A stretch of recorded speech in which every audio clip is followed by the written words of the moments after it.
The Catholic Church. That wholesome institution that's supposed to be a beacon of moral guidance and spirituality. Well, in Los Angeles, they've apparently been a beacon of something else for decades. Covering up the unthinkable, moving priests around like chess pieces after their atrocities instead of turning them over to the police.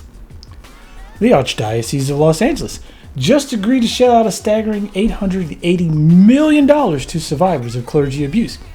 That brings the grand total up to over $1.5 billion paid out by this most trusted of institutions. And yet, people still wonder why new victims are constantly stepping forward.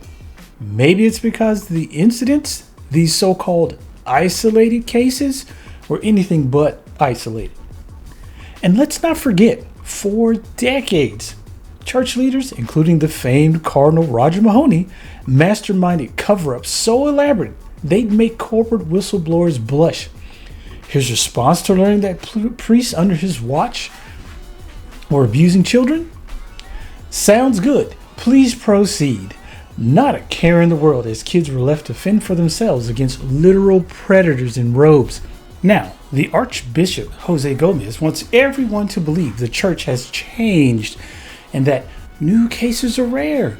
Right, because it's all okay as long as it's less frequent.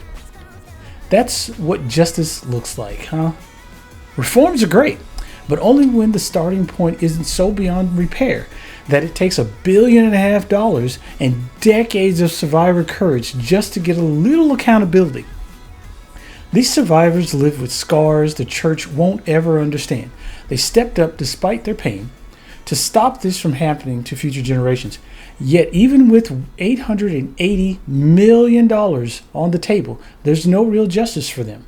Just a painful reminder of how long the church got away with it. So here's to the survivors, not just for taking on their trauma, but for facing a system rigged against them. And to the church leaders who shielded monsters, who looked the other way, and who betrayed their own people. Congratulations, you're finally paying, but don't think for a second it was enough.